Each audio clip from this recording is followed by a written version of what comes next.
So finally guys, जोसा counselling 2026 round 1 का seat allotment result officially out हो चुका है। इस बार ऐसे बहुत सारे स्टूडेंट्स होंगे जिनको राउंड 1 में ही सीट अलॉट हो गया है और बहुत सारे ऐसे स्टूडेंट्स भी होंगे जिनको अभी तक कोई भी सीट अलॉट नहीं हुआ है। तो जिनको कोई भी सीट नहीं मिली है उनको बिल्कुल टेंशन नहीं लेना, मैं सब कुछ डिटेल में बताऊंगा। और जिनको सीट मिल गई वो कमेंट में बताना कि आपको कौन क्या अलॉट हुआ है, IIT, IIIT, GFTI, NIT, comment में बताना। अब देखो, जिनको राउंड 1 में सीट अलॉट हुआ है उनके लिए आगे के स्टेप्स बहुत इंपॉर्टेंट है। जैसे आप एग्जांपल के लिए देख सकते हो, इस स्टूडेंट को राउंड 1 में Institute of Chemical Technology allot हुआ है, जिसमें 5 year chemical engineering branch allot हुआ है थ्रू होम स्टेट कोटा। आपका अलॉटमेंट पेज भी कुछ इसी तरह से दिख रहा होगा। अब देखो, अलॉटमेंट के बाद क्या आगे के स्टेप्स है, मैं आपको स्टेप बाय स्टेप बताऊंगा कि आपको डॉक्यूमेंट्स कौन कौन से अपलोड करने हैं, कैसे अपलोड करना है, सीट एक्सेप्टेंस फी में क्या क्राइटेरिया होता है, कैसे पे करना है, फ्रीज फ्लोट स्लाइड कैसे ऑप्शन यूज करना है, सब कुछ डिटेल में बताऊंगा। बाकी देखो, अगर आपकी जेईई मेंस में रैंक 50-60 हजार से ज्यादा है तो बहुत हद तक चांसेस है कि आपको लास्ट राउंड तक में सीट अलॉट हो जाए या फिर CSAT में ही आपको सीट मिले। अगर सही से आपने चॉइस फिलिंग की है तो बहुत हद तक चांसेस है कि आपको राउंड 5 तक सीट अलॉट हो जाएगी।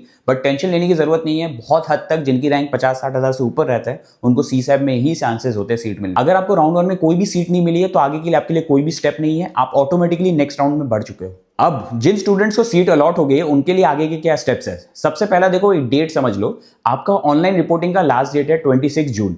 इसी डेट के ड्यूरेशन में आपको बहुत सारे स्टेप्स है जो कंप्लीट करने हैं। अब देखो, सबसे पहला स्टेप कि जैसे ही आपको सीट अलॉट हो जाता है तो सीट अलॉटमेंट आपको एक इंटीमेशन स्लिप दिखता है, उसको डाउनलोड कर लो क्योंकि ये डॉक्यूमेंट आपके काउंसलिंग में सबसे इंपॉर्टेंट रोल प्ले करता है। अब आते सबसे इंपॉर्टेंट स्टेप, आपको डिसाइड करना होगा कि आपको फ्रीज करना है, फ्लोट करना है, स्लाइड करना है। अब इसको सिंपल लैंग्वेज में समझाता हूं कि मतलब क्या होता है। सबसे पहले फ्रीज मतलब जो भी सीट आपको मिली है, आपको पसंद है और उसको आपको लॉक करना है। आप काउंसलिंग से बाहर हो जाओगे जैसे ही आप इसको फ्रीज कर देते हो।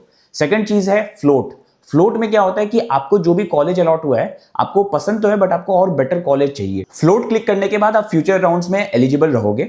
स्लाइड क्या होता है, स्लाइड में क्या होता है कि आपको जो कॉलेज मिला है आपको वो पसंद है बट उसमें एक बेटर ब्रांच चाहिए, तो ब्रांच अपग्रेडेशन के लिए आप अप्लाई करते हो, इसमें भी आप फर्दर राउंड्स के लिए एलिजिबल हो। एक बहुत इंपॉर्टेंट चीज है, अगर आप स्लाइड ऑप्शन क्लिक करते हो ना तो आपके पास फ्यूचर में सिर्फ एक ही ऑप्शन बचता है विच इज फ्रीज। आप बाकी ऑप्शन में क्लिक नहीं कर सकते हो। बट वही अगर आप दूसरा ऑप्शन फ्लोट यूज करते हो तो आप कोई भी ऑप्शन आगे जाके क्लिक कर सकते हो, freeze, float, slide.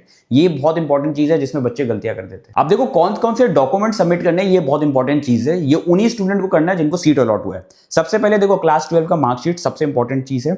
Date of birth का प्रूफ, नॉर्मली क्लास 10 का मार्कशीट दे दोगे तब भी हो जाएगा, या बर्थ सर्टिफिकेट। कैटेगरी सर्टिफिकेट, ये कैटेगरी सर्टिफिकेट जो भी आप कैटेगरी हो, EWS, OBC, SC, ST, PWD, और ये जो भी कैटेगरी सर्टिफिकेट होना चाहिए 1 अप्रैल के बाद इश्यू होने वाला होना चाहिए, लेटेस्ट होना चाहिए। फिर बैंक अकाउंट का प्रूफ जिसमें आपको कैंसिल चेक और पासबुक चाहिए, दोनों में से कोई भी चलेगा।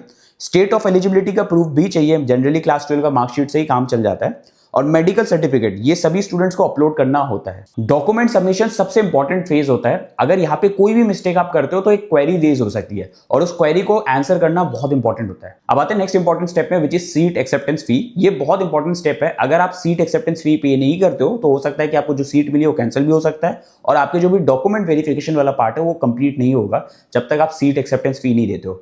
और एक चीज, अगर आप राउंड 1 में सीट एक्सेप्टेंस फी दे देते हो तो आगे के राउंड्स में जो भी आपको मिलता है आपको बार बार सीट एक्सेप्टेंस फी देने की जरूरत नहीं है। तो सीट एक्सेप्टेंस फी कितना होता है वो कैटेगरी वाइज होता है। अगर आप SC, ST, general, PWD, general, EWS, मतलब जो भी कैटेगरी से, OBC, NCL या SC, ST के लिए, अगर आप SC, ST से हो या फिर PWD कैटेगरी से हो तो 15,000 लगेगा।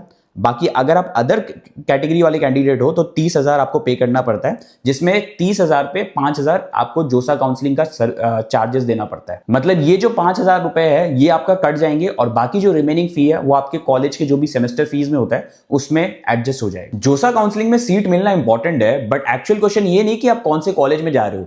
एक्चुअल क्वेश्चन ये है कि कॉलेज आपके लिए क्या करेगा इन 4 साल में। और यही वो जगह है ज्यादातर स्टूडेंट जहां गलती करते हैं। कॉलेज जाते हैं, वो कॉलेज में 4 साल पढ़ते हैं और फिर कॉलेज में पास आउट होने के बाद रियलाइज करते हैं कि इंडस्ट्री को जो एक्चुअली चाहिए वो कॉलेज में पढ़ाया ही नहीं गया। अगर आप जेन्युइनली अपने ऑप्शंस ओपन रखना चाहते हो तो एक जगह जो मैं आपको बताना चाहता हूं उसका नाम है Mirai school of technology, India का new gen AI first BTech programme, fully AICTE और UGC रिकॉग्नाइज्ड। डिग्री बिल्कुल सॉलिड है। इसे बनाया अर्पित सारदा ने, BITS Pilani IIM alumni, ex JP Morgan professional. और यहाँ होता है प्रैक्टिकली डे 1 से कोडिंग, कोई 6 महीने थ्योरी पढ़ो वाला सीन नहीं होता है। GitHub Copilot, Gemini Gemini Pro जैसे real industry tool from day one. Industry experts आपको पढ़ाते हैं, फ्री मैकबुक मिलता है, फी में इंक्लूडेड है। एप्पल लैब और रोबोटिक्स लैब में एक्चुअल चीजें बिल्ड करो। इंटरव्यू अमेजॉन और एडोबी के इंजीनियर्स लेते हैं, one on one mentorship top engineer से। और स्टूडेंट्स यहाँ सीरियसली नेक्स्ट लेवल में काम कर रहे हैं। मेराई के फर्स्ट ईयर स्टूडेंट श्री आद्या ने गूगल बिग कोड 2026 में टॉप 50 में रैंक हासिल की है सिर्फ पहले साल में। टाइम्स ऑफ इंडिया ने officially leader in new age tech education in AI/ML recognise किया। B2 ऑडिट फर्म हर एक क्लेम वेरीफाई करता है। सिर्फ टॉप 12% सिलेक्ट होते हैं। मेरिट स्कॉलरशिप में 100% ट्यूशन फी वेवर तक मिलता है। और कैंपस लाइफ भी बहुत अच्छा है, मैं तो इंप्रेस हो गया। मैं आपको यही चीज बोलूंगा, जोसा के ऑप्शंस एक्सप्लोर करो, आगे के राउंड्स में पार्टिसिपेट करो, बट हाँ और भी ऑप्शंस एक्सप्लोर करो, क्योंकि 4 साल बाद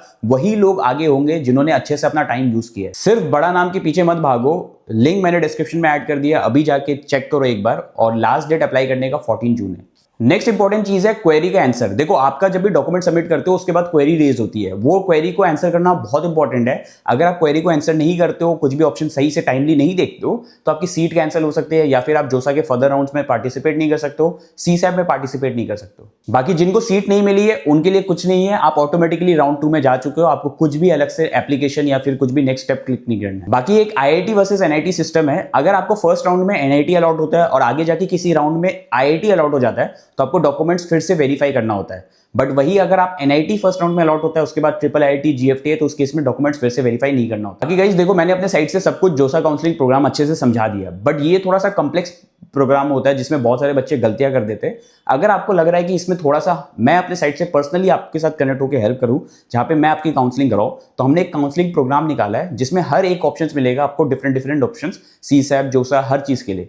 तो लिंक वहां पे डिस्क्रिप्शन में मिल जाएगा, मेरे इस वीडियो के डिस्क्रिप्शन में, वहां से जाके आप चेक कर सकते हो। बहुत ही अमेजिंग काउंसलिंग प्रोग्राम है। बाकी एक फ्री टूल भी है जिससे आप चेक कर सकते हो कि आपको कौन कौन से कॉलेजेस मिल सकते हैं आपके रैंक के बेसिस में। बाकी गाइस कुछ भी प्रॉब्लम है तो कमेंट्स में लिखना, क्योंकि मैं सारे कमेंट्स का रिप्लाई करूंगा। So that's it for this video, thanks for watching.